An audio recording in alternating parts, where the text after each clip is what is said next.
박수로 모셔주십시오.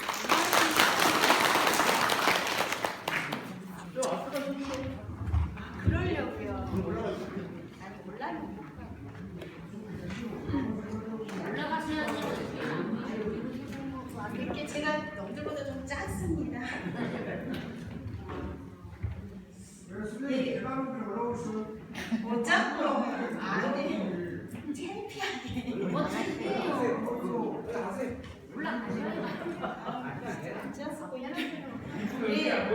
안 보인다. 인사드릴게요. 먼저 저는 여수시 농업기술센터 미래농업과에서 채소 업무를 보고 있는 양수정입니다. 만나 뵙게 돼서 반갑습니다. 안 보이셔도 좀 참으십시오. 제가 올라가면 잘 보이네. 네, 저한테 원래 이제 교육을 2시간 해주라고 했는데 지금 봐서는 1시간을 안 하고 못 하고 끝내야 될 것 같아요. 그래서 제가 조금 말이 빨라질 수도 있거든요. 그래서 이해를 하시고요. 먼저 이제 채소 재배 교육인데 제가 아까 여기 이제 나오신 분들 어떤 장목을 출하하겠다고 쭉 써놓은 거 보니까 역시 채소가 많더라고요. 그래서 간단하게 말씀을 드리도록 하겠습니다.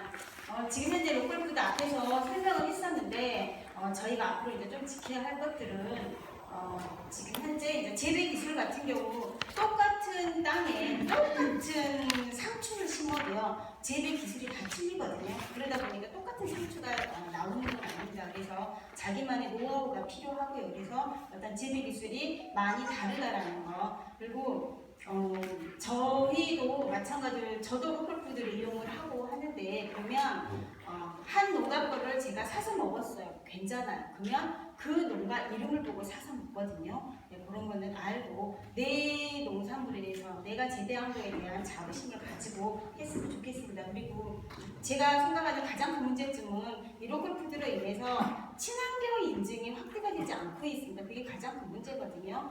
사실 지금 현재 굉장히 친환경에 대해서도 많이 확산이 되고 있는 상태고 한데 우리가 친환경을 굳이 하지 않아도 로컬푸드에만 팔면 돈을 벌 수 있는 데라고 생각을 많이 하십니다. 근데 기왕이면 친환경도 앞으로 좀 생각을 해보셨으면 좋겠다 싶어서 말씀을 드리고요. 네, 소비자가 농산물을 선택하는 데 있어서 이 4가지를 고려합니다. 과거에는 가격하고 수량을 봤거든요.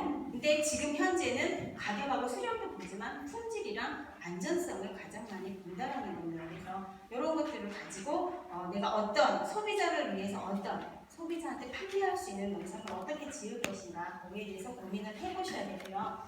그 다음에 우리가 이제 농축산물을 구입할 때 그 농촌정보문화센터에서 조사해 놓은 내용입니다.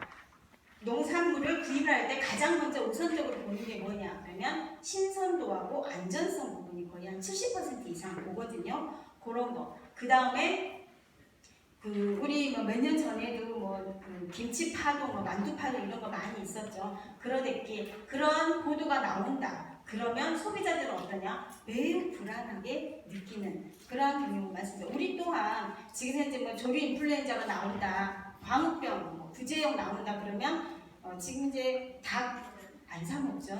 예, 그렇게 굉장히 불안해하고 민감해하고 있는 그런 추세입니다. 식품 안전에 대한 소비자 인식을 보면 식품 안전에 대해서 생각을 해보신 분이 있다라고 하는 게 거의 90% 이상 그렇게 생각을 하고 있고요. 지금 현재 이 식품에 대해서 신뢰를 하느냐라고 했을 때 거의 한 60% 정도가 신뢰를 한다고 했습니다. 그리고 정부의 정책에 대해서는 어떻게 생각하냐? 신뢰하지 않는다. 보통이다라고 한 게 거의 대부분이고요. 그 다음에 이 식품 안전 관리가 과학적으로 잘 이루어지고 있느냐라는 질문에 그렇다고 대답한 거는 거의 한 6% 정도밖에 되지 않을 정도로 굉장히 사회적으로 불안함을 많이 가지고 있습니다. 식품 안전에 대한 보면 식품이 지금처럼 이렇게 안전하게 했던 적은 없었다. 근데 소비자들은 지금처럼 불안했던 적도 없다라고 유명한 미래학자가 얘기를 했습니다. 그거는 지금 현재 우리가 굉장히 미디어가 발달을 했고요. 인터넷이 발달을 하다 보니까 너무너무 정보가 많이 나오고 있고 또 과거에는 우리가 농약이라는 거, 비료라는 게 나오기 전에는 이런 것들 아예 생각도 안 했는데 때부터 우리 소비자들은 불안해지고 있습니다. 그래서 이런 것들을 좀 생각을 해보셔야 될 것 같고요. GAP하고 이제 친환경 인증 부분인데 이거는 다음 시간에 수업이 있더라고요. 그래서 이거는 넘어가도록 하겠습니다. 그다음에 이제 제가 이제 준비한 채소 분야입니다. 우리가 이제 채소 같은 경우는 재배를 하실 때 보면 이거는 이제 식용 부위입니다. 먹는 부위에 따른 식물의 분류거든요. 그래서 잎을 먹는 것과 뿌리를 먹는 것과 그다음에 열매를 먹는 것들 이런 거에 따라서 분류를 해 놓았고요. 그다음에 이거는 식물학적인 분류입니다. 그래서 특성, 성질이 비슷한 그러한 채소끼리 모아놓은 겁니다. 그래서 배추과는 배추, 무, 브로콜리 이런 것들. 그 다음에 가지과는 고추, 토마토, 가지. 요거는 잘 아시는데 감자도 가지과입니다. 그래서 나중에 이제 연작장에 나오고 할 때는 이 같은 과 작물을 재배를 하면 안 된다라는 거. 그거를 말씀을 나중에 드릴 거고요. 그 다음에 이제 백합과 채소가고 요즘에 부추 굉장히 질문이 많이 들게 전화 문의가 많이 들고 있거든요. 그래서 이런 것들이 있다라는 거고요. 우리가 이제 채소를 재배를 할 때 봄에 파종을 해서 수확을 하는 게 있고요. 봄에 파종을 해서 가을에 수확을 하는 게 있고 가을에 파종을 해서 그 다음에 수확을 하는 것들이 있습니다. 그래서 채소 특성에 따라서 다 작목들이 틀려지거든요. 그래서 내가 재배하는 작목이 온도를 좋아하는지 아니면 서늘한 기후를 좋아하는지를 알고 선택을 하시면 좋겠고요. 그 다음에 대부분의 채소 작목들이 햇볕을 좋아합니다. 햇볕을 과채류나 이런 것들은 되게 채소를 좋아하고요. 그 다음에 약한 광에서도 좋아하는 것들, 그 다음에 햇볕을 아예 차단해서 재배하는 것들 그러한 특징들이 있기 때문에 그런 거를 가지고 내가 재배하는 작목에 따라서 그 특성에 따라서 거기에 맞춰서 재배를 해주시는 게 좋겠고요. 그 다음에 이제 해의 길이에 따른 분류입니다. 우리가 해가 길어질 때 꽃이 피는 채소들이 있습니다. 해가 길어질 때 꽃이 핀다 그러면 가장 대표적인 게 상추, 시금치 이런 것들입니다. 얘네들이 꽃이 피면 상품성이 있을까요? 없어요. 없죠. 예. 그래서 봄에 파종을 하면 머지않아서 봄에서 여름이 되면 해가 점점 길어지잖아요. 그렇기 때문에 꽃대가 빨리 출현을 하는 거거든요. 그래서 그 작목에 대한 특성을 알고 해야 되고요. 그 다음에 해가 짧아질 때 꽃이 피는 채소가 있습니다. 대표적인 게 우리 딸기, 옥수수, 콩입니다.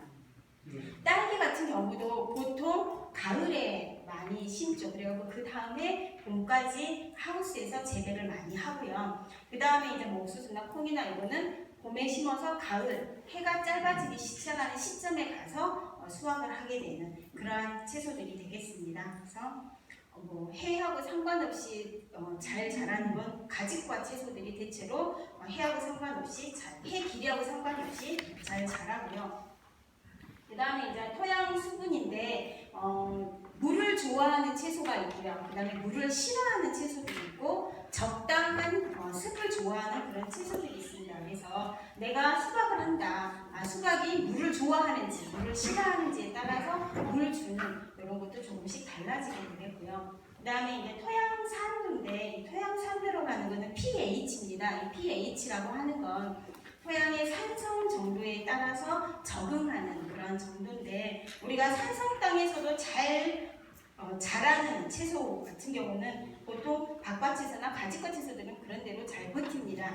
근데 가장 약한 채소가 시금치거든요. 시금치 같은 경우는 좋아하는 토양이 pH가 7에서 8입니다. 중성 이상이거든요. 그리고 얘는 산성 토양에 있으면 제대로 잘 재배가 되지 않는 그런 특징도 있거든요. 이것도 뒤에 가서 한 번 더 언급이 있을 것 같아서 넘어가겠고요.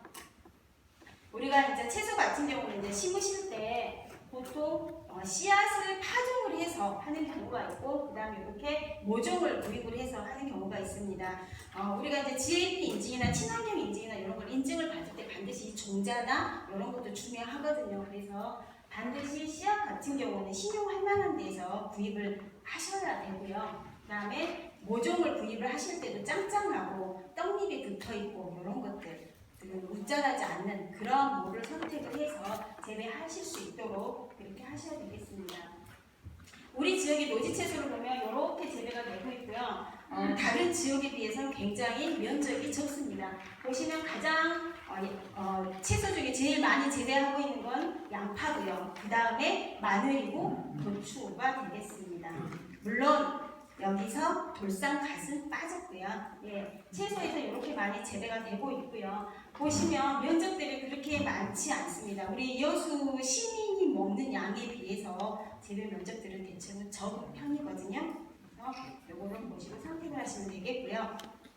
우리가 노지 채소의 5대 품목 하면 뭐가 있냐면 마늘, 양파, 고추, 배추, 무 이 5가지를 5대 채소라고 표현을 합니다. 요거 같은 경우는 거의 대부분 우리나라에서 생산된 거 가지고 거의 소비가 되는, 우리나라 사람들한테 소비가 되는 그런 품목들이고요. 요것들 같은 경우는 가격이 굉장히 등락폭이 심합니다. 어느 해는 풍년이 돼가지고 배추가, 해남 배추가 갈아엎으죠.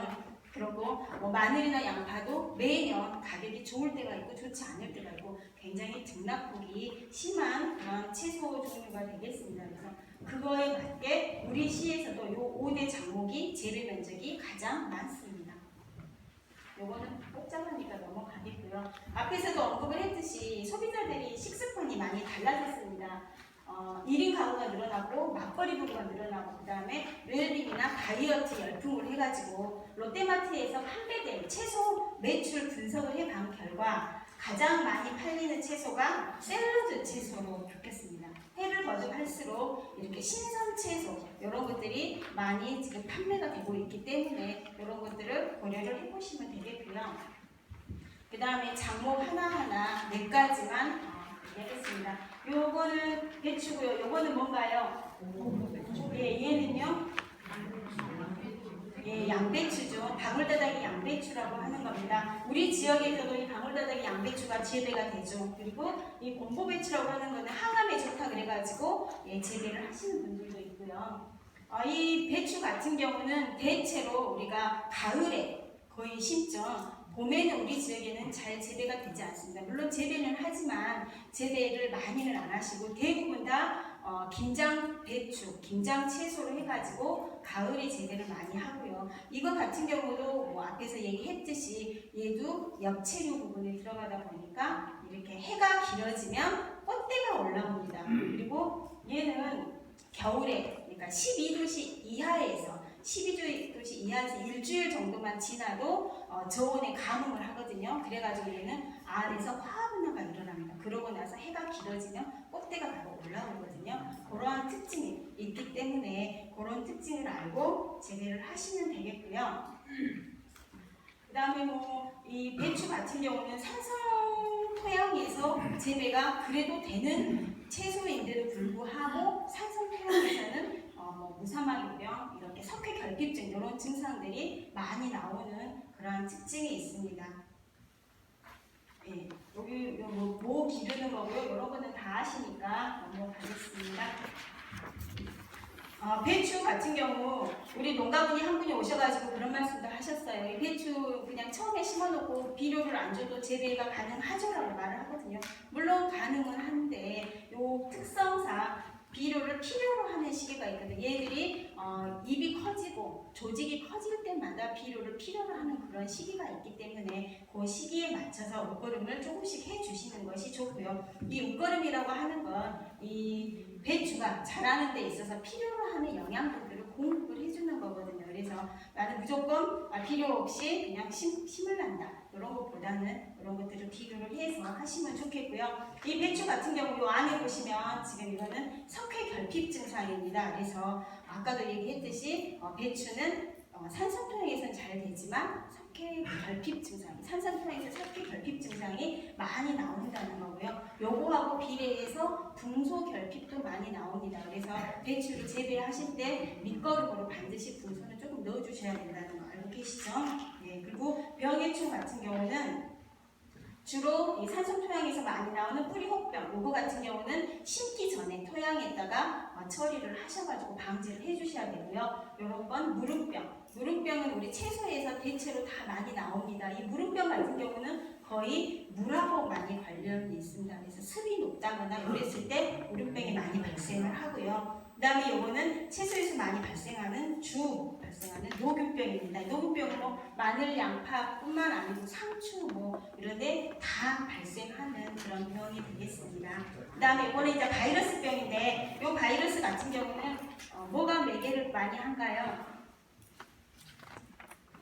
진딧물이 많이 매개를 합니다. 그래서 충 방제를 잘 하셔야 바이러스가 예방이 되고요.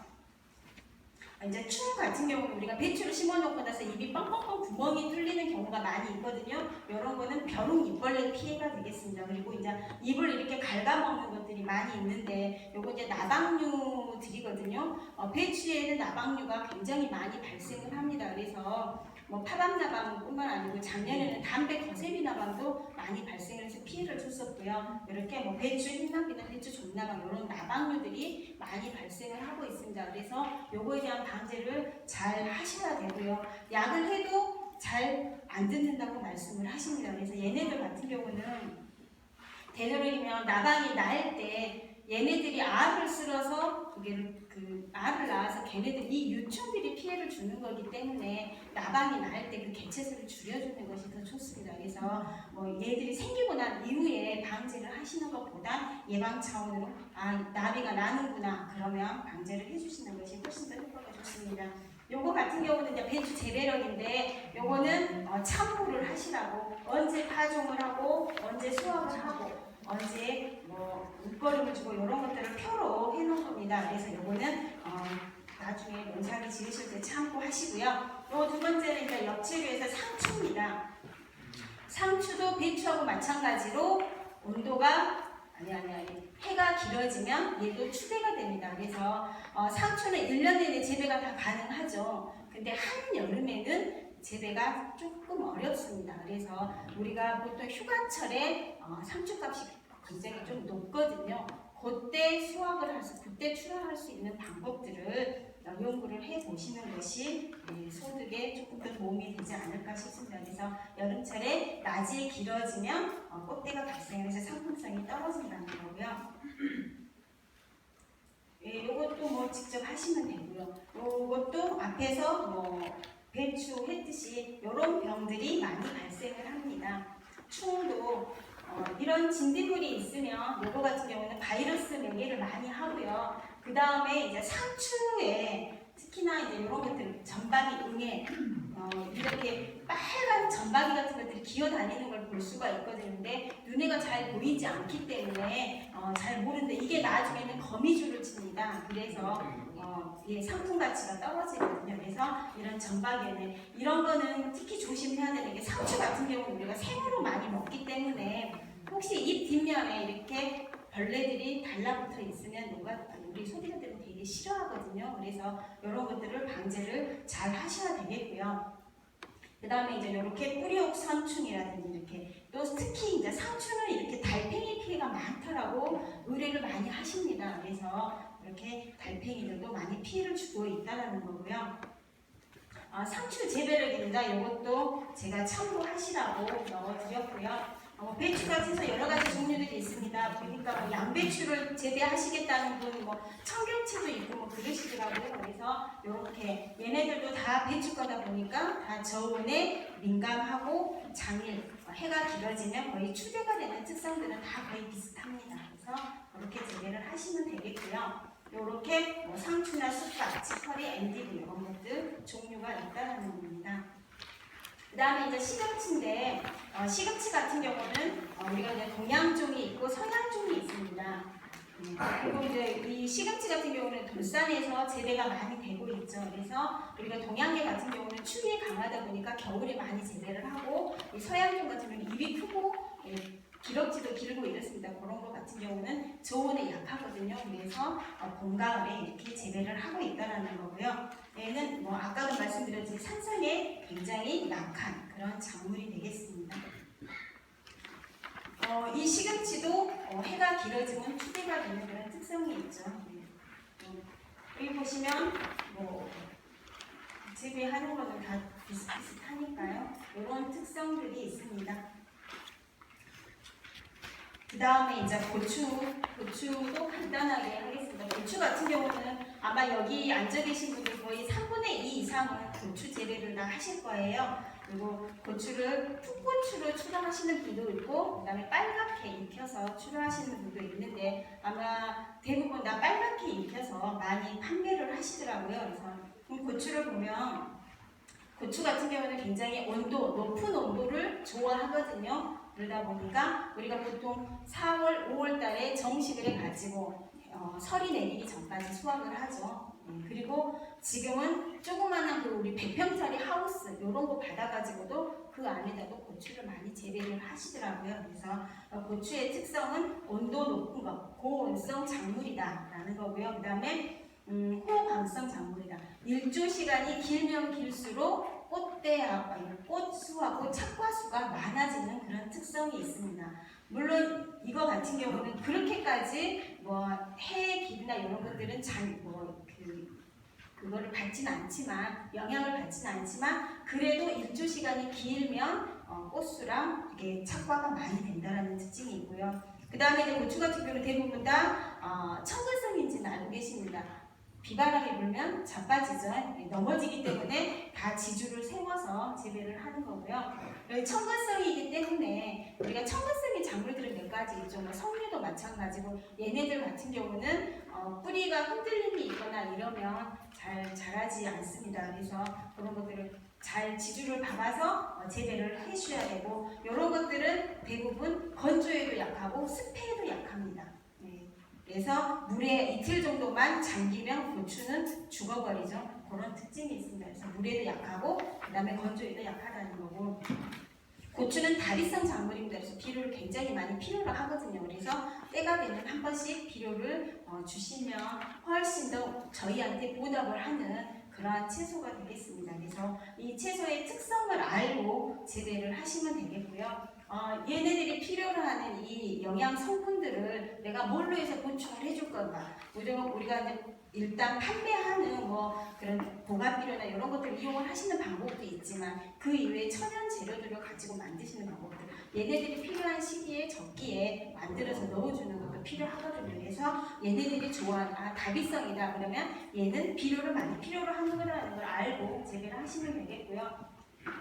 고추 같은 경우는 특히나 과거에는 역병이 굉장히 문제가 됐었는데 지금은 역병보다는 탄저병 그리고 흰 비단병이 더 문제가 많이 되고 있습니다. 그래서 이런 탄저병이나 흰 비단병 이런 거 같은 경우는 꼬랑 사이를 좀 넓게 해주셔야 돼요. 우리가 보통 고추 재배를 하면 우리 여수는 한 평에 11줄을 심거든요. 다른 지역은 보통 6줄에서 7줄을 심습니다. 우리 여수 지역에서 고추를 한 평에 11줄을 심는데 수확량은 2배가 나올까요? 절대 그렇게 안 나옵니다. 네. 수확량은 인근 시군에 비해서 훨씬 떨어지거든요. 그 이유는 너무 베개 심어요. 베개 심다 보니까 얘는 계속해서 자라는 작물이거든요. 그러다 보면 옆에하고 이렇게 통풍이 되지 않으면 병 발생이 훨씬 많습니다. 그래서 널찍널찍하게 심으시라는 거. 베개 심으면 병 발생이 훨씬 더 많고요. 충 발생도 훨씬 많습니다. 그래서 이랑 사이를 좀 넓게 하고 심을 수 있도록 그렇게 해주시는 게 좋겠고요.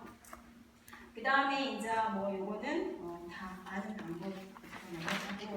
고추 여기는 가장 많이 발생했던 역병입니다. 역병 같은 경우는 한 번 발생하면 옆으로 점점점 번지죠. 이 역병은 다른 말로 돌림병입니다. 그래서 우리 사람한테도 옛날에 과거에 돌림병이 있었잖아요. 한 사람이 발생을 하면 점점 옆으로 번져가는 요거는 이 물에 의해서 비가 한번 역병이 하나 발생했는데 비가 왔다 그러면 전 포장으로 다 번지는 그런 특성이 있습니다. 그래서 역병이 하나 발생을 했다 그러면 거기서 단 한 개라도 따먹으려고 놔두시는 분들이 많아요. 근데 이거는 과감하게 뽑아서 치워버리시는 것이 가장 좋고요. 그 다음에 이 탄저병 같은 경우도 진짜 우리 솔직히 말해서 고추 정말 양 많이 하시거든요. 우리 농가분들 보면 여름철에 출장 다니다 보면 거의 약을 많이 하십니다. 진짜 많이 하시는데 이 탄저병, 특히나 이 탄저병 때문에 약을 많이 하시는데 요거 같은 경우는 한 번 발생하면 약을 주기적으로 쳐도 방제가 잘 안 됩니다. 네, 예, 방제가 잘 안 되거든요. 요거 같은 이 탄저균이라고 하는 게 굉장히 무서운 균인데 요 균이 이 안에 있던 것이 비바람에 한번 옆으로 확 번지면 이게 확산이 되면서 포장 전체에 날아가거든요. 그렇기 때문에 방제가 잘 안 되는 거고요. 우리가 지금 현재 나와 있는 우리 농약이나 이런 것들은 방제가가 상당히 좋아요. 방제가가 좋은데도 불구하고 방제가 잘 안 되는 이유는 이 균 자체 밀도가 굉장히 높기 때문이고요. 이게 확산 속도가 빠르기 때문입니다. 그래서 이 탄저병을 좀 방제를 해야 되겠다 이런 분들은 힘들더라도 따내셔야 됩니다. 따내고 방제를 하셔야 어느 정도 잡으실 수 있다는 거고요. 그 다음에 이제 이거는 뭐 세력이 떨어지거나 했을 때 반점 세균병이 많이 오고, 요거 담배 나방입니다. 우리 고추에 이제 담배 나방이나 뭐 파박 나방이나 담배 거세미 나방 이런 것들이 피해를 많이 주거든요. 그래서 보면 이 구멍을 뚫고 들어가는 건 담배 나방하고 담배 거세미 나방이 안으로 구멍을 뚫고 들어가거든요. 안에 들어가면 방제가 된가요? 안 된가요? 안 되죠. 예. 그리고 우리가 보통 이제 파박나방이나 이런 것들은 오령되면 새끼손가락만 하게 커버립니다. 이런 것들은 약 쳐도 안 떨어지거든요. 그래서 이런 것들은 초기에 방제를 하셔야 되고, 아까 말씀드렸듯이 나방이 날 때 그때 하시는 게 좋겠고요.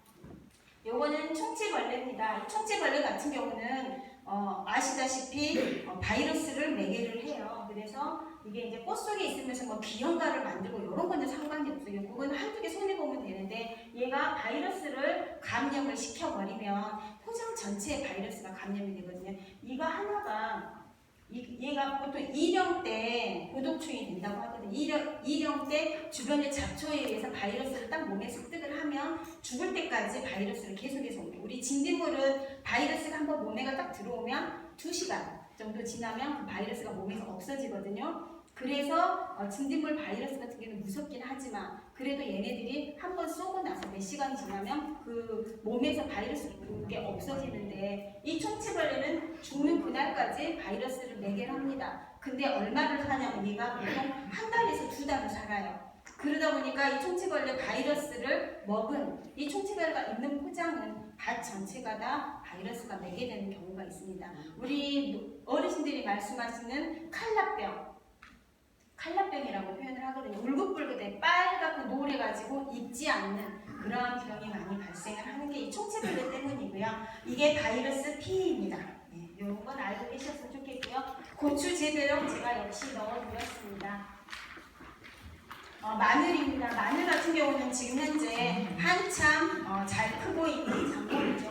요거 같은 경우는 우리 지역은 난지역입니다. 한지역 마늘 갖다 심으면 잘 안 되거든요. 그래서 우리가 보통 이제 창녕이나 남해에서 마늘을 사가지고 와서 종구를 사가지고 와서 심는데, 저 위에 서산이나 의성 마늘을 구해주시라는 분들이 있습니다. 우리 지역에서는 그게 안 맞고요.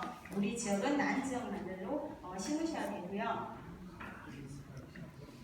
예, 보통 이제 4월달, 5월달 되면 많이 가물 때, 이때는 물을 반드시 주셔야 밑에 있는 구가 커진다라는 거고요. 그 다음에 우리가 작년이나 재작년 같은 경우는 이 마늘에 무름병이 많이 발생을 했었는데, 그때는 이제 비가 자주 온다거나 아니면 습도가 공중 습도가 높다거나 이랬을 때 무름병이나 충북병 이런 것들이 발생을 하고 있습니다. 그래서 요거 같은 경우는 묶어주는 시기도 있고요. 마늘에서 지금 현재 이제 피해를 주고 있는 것이 예전에 비해서 고자리파리는 많이 발생을 하지 않고 있는데, 이 뿌리응애는 고질적으로 해서 마늘에 계속 피해를 주고 있습니다. 이게 이제 마늘뿐만 아니고 양파도 마찬가지고 부추, 달래 이런 것들이 발생을 하는데, 이 뿌리응애는 눈에가 보이지 않거든요. 근데 이 밑에를 뽑아보면 뿌리 부분이 약간 물러진 듯한 그런 느낌이 들고요. 이게 발생이 심하면 이렇게 됩니다. 노래가지고 거의 고사되는 그러한 증상이 나오고요. 그 다음에 이 뿌리응애나 이 고자리파리가 있으면 그 상처를 갈가서 상처를 내는데, 그 상처를 통해서 균들이 들어갑니다. 그러다 보니까 흑색소금 균핵병이나 무름병이나 이런 세균이나 이런 것들이 침투를 하는 겁니다. 그래서 그런 것들 방제를 잘 해주셔야 되겠고요. 보통 이제 3월, 4월 요때 되면 요 증상이 많이 나옵니다. 그래서 지금 현재 돌산에서 또 무름병이 조금 발생을 해가지고 조금 우려가 되고 있거든요. 그래서 지금까지는 작황이 굉장히 좋습니다. 그 다음 부추인데요. 부추도 지금 질문을 하시는 죄송합니다. 제가 사실 교육을 2시간을 의뢰를 받아서 급하게 했는데 빠진 부분이 많이 있습니다. 이 커트가 없는 것들이 있죠. 책자에날 제가 조금 더 늘려서 하다 보니까 빠진 부분들이 있습니다. 부추는 아마 없을 거예요. 부추도 똑같이 참고를 하시면 되겠고요. 부추 재배력은 제가 넣어드렸습니다. 그래서 봄에 파종하는 거 있고 가을에 파종하는 거 있고, 그래서 이 부추 같은 경우는 한 번 심어놓으면 몇 년씩 수확을 하시죠. 그래서 이 부추 가지고 재미를 보신 분들도 많이 있습니다. 그래서 한번 참고하시라고 제가 넣어드렸습니다. 미나리도 아마 교재에 실어 놓은 것 같아요. 제가 미나리 같은 경우도 지금 유촌이나 이런 데서 문의가 많이 들어옵니다. 그래서 내가 로컬푸드에 미나리를 내고 싶다고 해가지고 하셔서 이렇게 넣어드렸습니다. 이것도 참고하시고요. 그 다음에 이제 시설 채소도 간단하게 해볼까요? 우리가 시설 채소 하면 가장 대표적인 게 토마토하고 오이입니다. 우리 지역에서 재배하고 있는 가장 많은 면적을 차지하고 있는 게 토마토하고 오이인데, 재미없으시죠? 말하는 저도 재미가 없네요. 있어요. 아유, 박수를 쳐주시라고.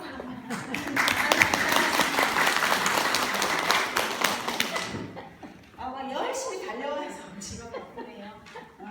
우리 여수 시설 원예 현황을 보면 굉장히 미미하거든요. 아마 다른 지역으로 다니시다 보면 진짜 밭 전체가 이렇게 하우스가 쫙 있는 데를 많이 보실 거예요. 진주나 이런 데 가면 쫙 있는데, 우리 여수는 솔직히 말해서 굉장히 빈약하거든요. 그리고 제가 공인 근무하다 여수 와서 느낀 건데요. 진짜 시설하우스가 너무너무 노후됐어요. 정말 싹 밀어버리고 새로 지어주고 싶은 마음이 들 정도로 너무 노후된 하우스들이 많아서 마음이 많이 아팠는데, 보면 재배 면적도 진짜 적거든요. 근데도 불구하고 우리 이제 시설원의 농가분들이 굉장히 자긍심은 많아요. 내가 최고의 농사꾼이다. 내가 최고로 내 것이 제일 잘 됐다. 제일 맛있다라고 생각을 하시는 분들이 많거든요. 근데 다녀보면 그건 아닌데, 예. 근데 배울 거는 배우고 내가 가질 거는 또 가지고 그러면 좋을 것 같고요. 지금 현재 전국적으로 우리 지역은 딸기가 이제 수치상으로는 0.3헥타인데 맷농가가 조금씩 늘어나고 있습니다. 그래서 딸기도 앞으로 조금씩은 우리 지역도 늘어날 걸로 그렇게 예상을 하고 있고요. 우리가 이제 화양면 원포 같은 데는 쪽파하고 토마토 이렇게 이기적으로 하고 있고, 그래서 요 정도 재배를 하고 있다는 거고요. 전국적으로 봤을 때 가장 많이 생산되고 있는 과채류는 역시 딸기입니다. 그 다음 토마토고요. 수박입니다.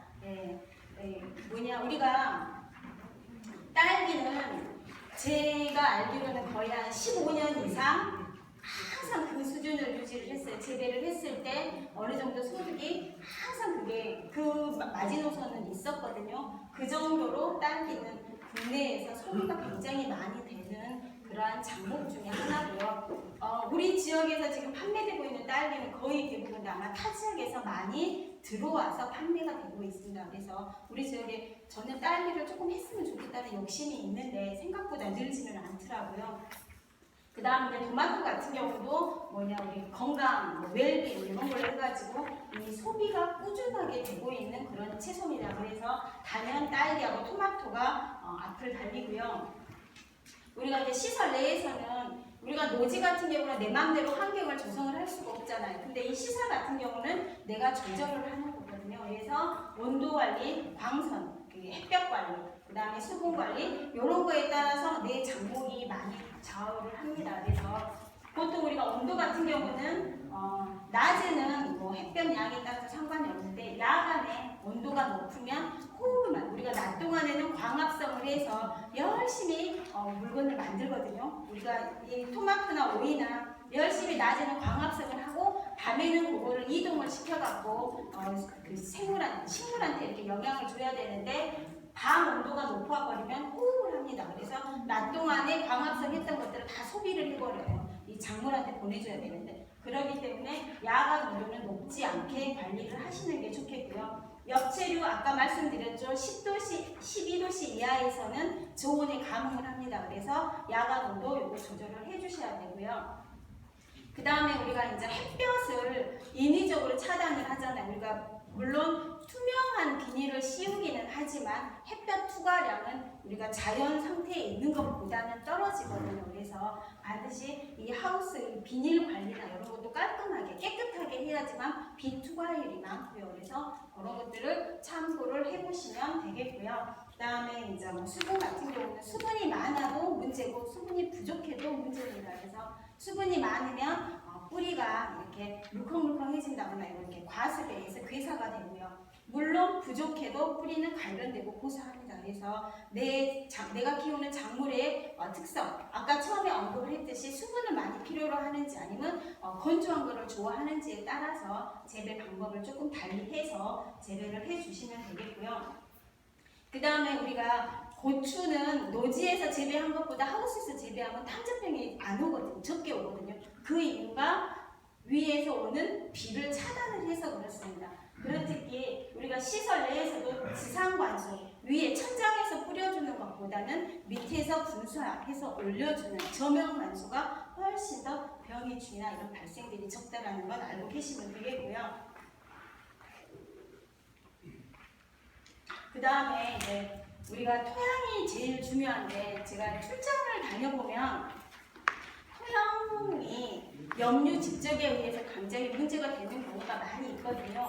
보면 토양 같은 경우는 통기성이 중요하다라고 되어 있습니다. 그래서 우리가 땅 속에 그냥 물만 주는 것보다 우리가 산소를 같이 공급을 해주면 훨씬 뿌리 생장이 잘 된다고 되어 있거든요. 그래서 과거에 우리가 이제 그 물을 줄 때 우리가 지표에다가 이렇게 호수를 깔잖아요.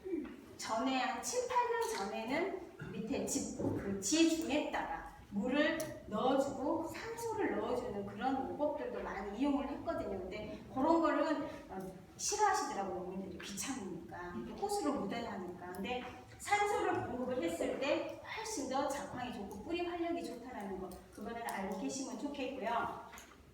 우리가 이제 온도가 낮으면 그 칼리하고 인산재 흡수가 방해가 되고요. 질소 위주로 흡수가 됩니다. 그런 건 알고 계시면 되고 고온일 때는 칼슘 흡수가 방해가 되고요. 우리가 이제 땅 속에 석회 성분이 많다.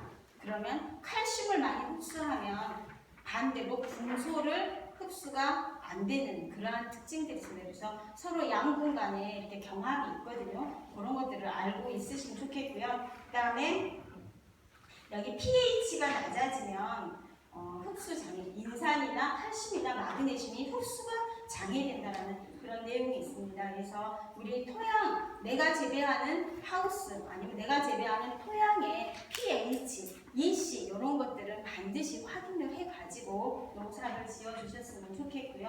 아까 언급했듯이 칼슘이 많으면 분소가 부족하게 되고 칼리가 많으면 마그네슘이 부족하게 됩니다. 우리가 식물을 재배하는 데 있어서 많은 영양분들이 필요로 하는데 그 중에 다 충분히 많은데 딱 한 가지가 부족하면 그 한 가지에 의해서 생리장애가 나오는 거거든요. 그래서 이렇게 한 가지가 많으면 한 가지가 흡수가 방해가 된다는 그러한 특징들이 있기 때문에 그런 것들을 알고 재배를 해주시면 되겠습니다. 제가 이거는 좀 이쁘게 하려고 했는데 시간이 없어서 어쩌다 보니 대충 만들어졌습니다. 우리가 보통 채소는 pH가 6.0에서 6.5 사이가 가장 좋습니다. 거의 대부분의 채소가. 근데 6.0 이하로 내려가면 산성 토양이라고 표현을 하고요. 이 산성 토양일 때는 양분 흡수가 제대로 되지 않고요. 그러다 보면 우리가 보통 인산이 부족하게 됩니다. 우리가 토양 중에는 뒤쪽에도 나오는데 인산이 땅속에는 굉장히 많이 있는데도 불구하고 이 산성 토양에서는 흡수를 방해를 합니다. 그래서 그런 특징들이 있고요. 그 다음에 이 pH가 낮으면 아질산 가스라는 것이 발생을 합니다. 그래서 그런 것들을 참고를 해주시면 되겠고요. 우리가 토양에는 기상인데 가버렸네. 고상의 익상 기상이라고 해가지고 고상이 거의 한 50% 덩어리, 흙 덩어리가 50% 정도를 차지를 하고요. 그 다음에 액상, 물이 차지하는 게 25%, 기상, 공기가 흘러가는 게 25% 정도 해가지고 거의 토양을 삼상을 고상, 액상, 기상으로 표현을 하는데 우리가 얘기하는 이 고상이 50% 정도 되면 가장 평균이거든요. 근데 요거를 줄여주는 것이 좋습니다. 이거를 줄여주려면 어떻게 해야 되냐면 지력을 증진시켜야 되는데 지력을 증진시키려면 좋은 퇴비를 많이 이용을 하셔야 됩니다. 그래서 우리가 이제 유기물을 많이 이용을 하시는데 유기물 같은 경우도 발효가 아주 잘 된 것들 이런 것들을 넣으셔야 되고요. 보면 이제 시설 토양에서는 대부분 보면 이렇게 노지에서는 비가 오거나 하면 이런 양분들이 다 흘러내려갑니다. 그래서 연작 장애나 염류 집적들이 안 되는데 이 시설 내에서는 이렇게 쌓여 있거든요. 비닐로 덮여 있기 때문에 쌓여 있습니다. 그러다 보니까 양분이 많이 남아 있거든요. 그러다 보니 염류 집적 현상이 많이 나옵니다. 그래서 이렇게 아주 심한 경우는 작물이 제대로 재배가 되지 않거든요. 그래서 시설 토양 같은 경우 이런 문제점들이 있습니다. 우리 지금 시설 하우스가 한 군데다 해가지고 그거를 보통 20년, 30년씩 그 자리에서 계속 재배를 많이 하시거든요. 그러다 보면 대부분이 다 이렇게 연작장애가 많이 나옵니다. 이 연작장애가 나오면 보면 검사를 해보면 이씨라고 하는 게 염류 집적 이씨라고 하는 게 우리 그 토양 검사하는 데 있어서 가장 높은 숫자가 10이거든요. 10을 넘으시는 분들이 많이 있습니다. 10을 넘어가고 입력이 안 되는 그런 농가분들이 있거든요. 그렇게 이씨가 높으면 상대적으로 pH는 낮습니다. pH가 낮으면 아까도 얘기했듯이 아질산 가스나 아니면 이렇게 양분들이 제대로 흡수되지 않기 때문에 장애가 나오고요. 인산이 결핍 증상이 나옵니다. 그래서 이렇게 pH가 낮은 토양은 이씨가 대체로 높다는 걸 알고 계시고 내 토양 반드시 분석을 해가지고 재배를 하실 수 있도록 하셔야 되겠고요. 시설에서 연작장애는 이러한 증상들로 나옵니다. 시드름 증상이 나오고 나면 뿌리 발이가 제대로 되지 않아. 뿌리 털이 잔뿌리가 거의 나오지 않고요. 그 다음에 표토에 흰색의 흰가루의 곰팡이, 푸른 곰팡이, 붉은 곰팡이, 내 땅이 이렇게 두둥 옆으로 보면은 푸른 곰팡이가 펴있다, 아니면 푸른 이끼가 끼어있다, 이런 것들 다 염류가 집적되어 있는 토양들입니다. 그래서 지금 당장은 피해가 나오지 않지만 몇 년 계속해서 재배를 하다 보면 이렇게 장애들이 나올 수 있다는 걸 알고 재배를 하셨으면 좋겠고요. 요거는 제가 한 장씩 나눠드린 PLS 제도에 대한 홍보입니다. PLS 농약 허용물질 목록 관리 제도라고 하는 건데요. 요거 같은 경우는 물론 매년 지금까지도 쭉 이렇게 농약 관리 요거를 해왔습니다. 허용물질 관리를 해왔는데 앞으로는 강화하겠다라는 내용이거든요. 그래서 작년 12월 30일, 2016년 12월 31일부터 1차 지금 시행이 들어갔고요. 그 다음에 2018년 12월 31일자로 해서 2차 전 농산물에 다 해당이 되는 건데 이거는 무슨 말이냐면 우리가 농약을 샀습니다. 농약을 샀는데 상추에가 등록이 되어 있는 약이다. 그러면 상추에다만 하셔야 됩니다. 만약에 내가 부추를 재배를 했는데 약을 하나 해야 되는데 하다 보니까 마늘약을 사갖고 왔어요. 그러면 나중에 이건 다 분석을 하면 나온다라는 거거든요. 그래서 반드시 그 장목에 등록되어 있는 그런 농약만 하셔야 된다는 거고요. 지금 강화된 게 작년까지는 그래도 허용해주는 그 ppm이 0.05 ppm이었는데 지금부터 0.01 ppm으로 숫자가 완전히 다운이 됐습니다. 그런 거는 거의 약을 치지 않아야 되는 수준입니다. 약을 치면 무조건 검출이 되는 그런 수치입니다. 그래서 반드시 농약 사용하시는 데 있어서 주의를 하셔야 되고요. 앞으로는 벌금이 강화된다고 하고요. 그 다음에 문제가 되는 게 뭐가 있냐면 소작목들, 농약이 등록이 되어 있지 않는 작목들이 문제거든요. 전에는 우리 취나물 이런 것들도 다 그냥 비스코롬한 걸로 쳤습니다. 근데 그거 허용이 전혀 안 된다는 거거든요. 그래서 그런 거 주의를 하셔야 된다는 거. 우리 지금 우리 지역에서 문제가 될 것이 예상되는 게 이제 방풍이나 이런 것들은 등록된 약이 거의 없기 때문에 칠 수 있는 진딧물 이런 거 칠 수 있는 약이 별로 없거든요. 그래서 우리가 재배하시는 작물 반드시 주의를 해서 재배하실 수 있도록 그렇게 해주셔야 되겠습니다. 2차 시행 2018년 내년까지만 허용이 되고 그 이후부터는 모든 작물이 다 그게 등록이 이게 규제가 되거든요. 그래서 반드시 요거는 지켜주시고요. 우리가 농약 안전 사용입니다. 농약 안전 사용 같은 경우는 내가 이 농약을 샀어. 그러면 여기는 아메리카 이불파리하고 온실가루에 등록이 되어 있는데 수확 2일 전까지 사용이 가능합니다. 근데 전 작물 중에서 3회 이내만 가능하다. 요거를 반드시 지켜서 사용을 하실 수 있도록 그렇게 하셔야 된다는 거고요. 요거는 토양 시비 처방서입니다.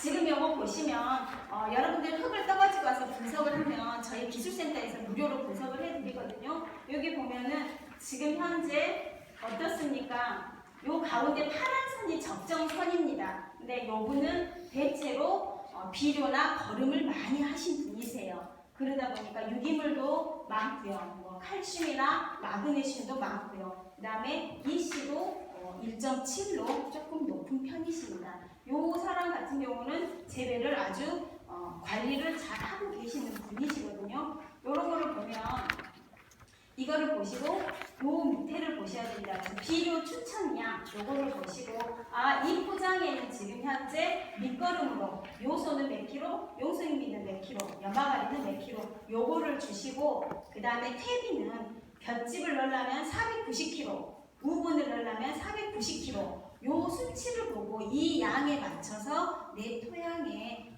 넣어서 농사를 지으시라는 내용이고요. 다음 거를 보면 여기는 이제 경기도 가평 겁니다. 우리 지역 거를 제가 다운을 받아올라 했는데 제 컴퓨터가 좀 노후돼가지고 이 색깔이 안 나오더라고요. 그래서 너백 걸 갖고 왔습니다.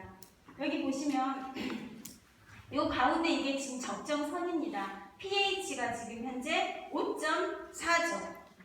얘는 정상으로 잘 자랄까요? 이거는 고추 재배 노지 포장입니다. 그리고 유기물도 유기물이라고 하는 건 토양의 지력입니다. 토양 상태 이런 것이 굉장히 떨어진다는 의미고요. 보면 인산, 칼슘 거의 대부분이 다 낮게 나왔죠. 이런 것 같은 경우는 작물이 제대로 클 수가 없는 그러한 상황입니다. 그래서 이런 것 같은 경우는 비료 추천량 이런 거 확인해 가지고 농사를 지으셔야 되겠고요. 그 다음에 이제 제가 5분만 하면 끝내드리고 엄청 달렸습니다. 네, 요거는 전에 제가 이제 준비했던 거하고 다른 나열대 채소들입니다. 요거 같은 경우는 지금 현재 동남아에 여행 가신 분들은 아마 조금씩 다 맛보셨던 그런 채소고요. 롱빈이라고 하는 그런 채소입니다. 요거 같은 경우는 콩가루에 속하고요.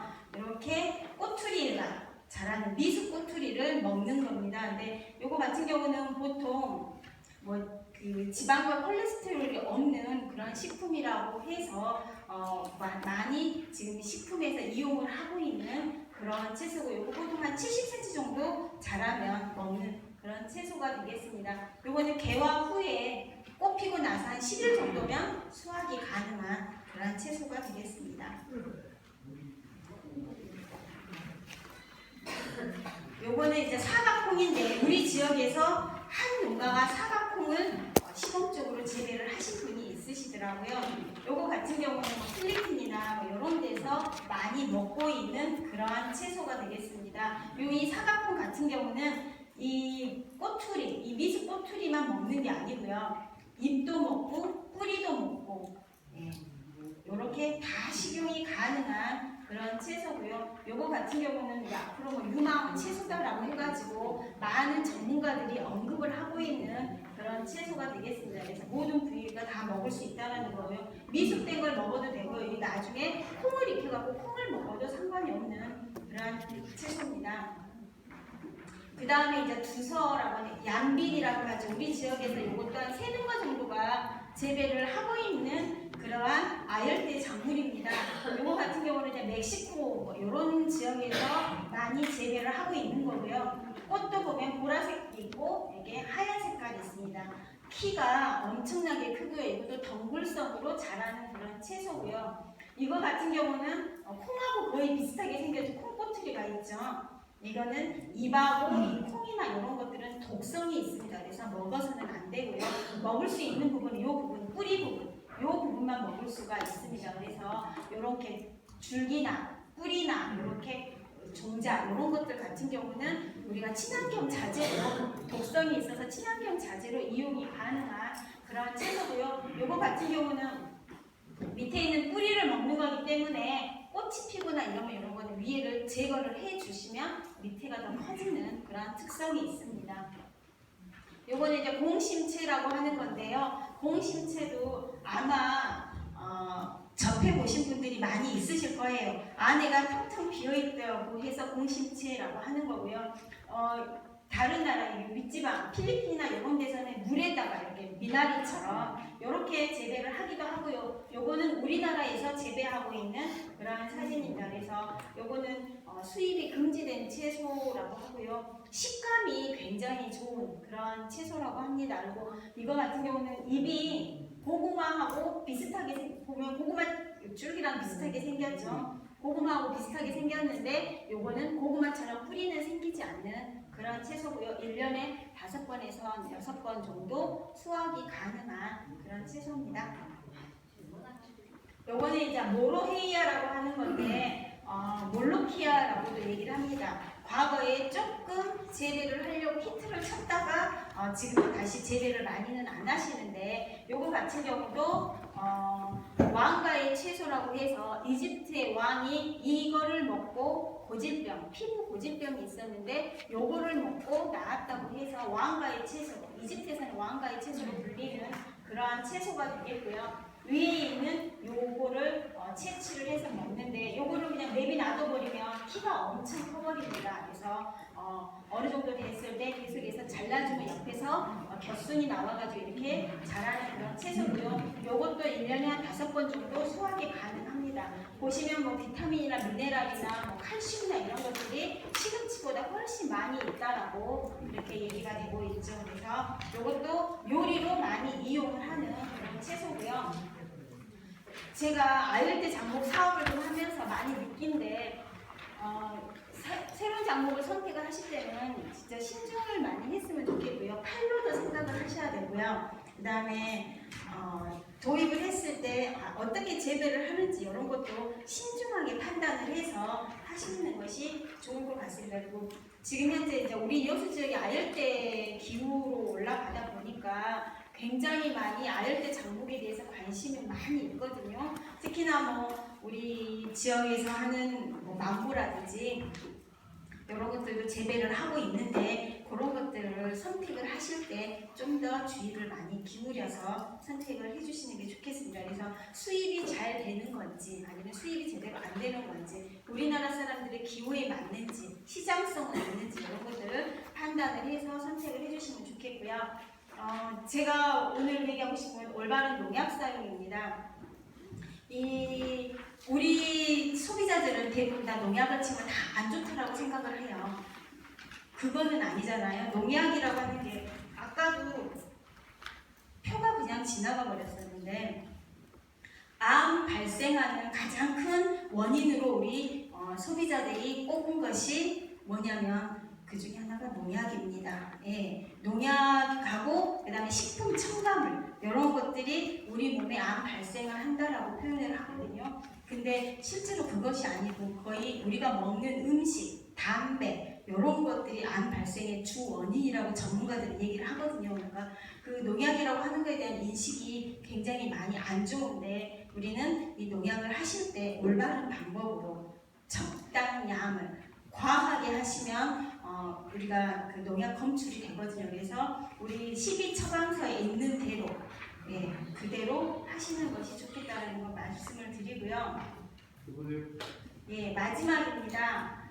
우리가 이제 로컬푸드에서 여러분들이 성공을 하셔야 되잖아요. 많은 돈을 버셔야 되는데 되도록이면 한꺼번에 우리 상추나 이런 것들은 굉장히 많은 농가들이 출하를 하거든요. 그래서 그 농가들하고 조금 비교가 되는 내가 똑같은 작목을 내더라도 내 품질이 더 좋은 이런 것들을 재배를 하실 수 있었으면 좋겠고요. 그다음에 다양한 작목들을 선택을 해서 하시면 좋겠고 우리가 농사를 짓는 데 있어서 가장 기본은 땅이거든요. 땅을 가꾸면서 해야 합니다. 우리 후세대에도 물려줘야 하는 게 땅이잖아요. 그래서 땅을 살리면서 그렇게 재배를 하셨으면 좋겠습니다. 우리가 지금까지는 대부분 다 농약과 비료에 의존을 해서 농사를 많이 지어왔거든요. 근데 이제 지금부터는 땅을 좀 살려가면서 이렇게 농사를 지었으면 좋겠습니다. 그리고 앞으로는 세계적인 추세가 GAP 인증이거든요. 우리나라는 아직 GAP 인증이 확대가 많이 안 되고 있습니다.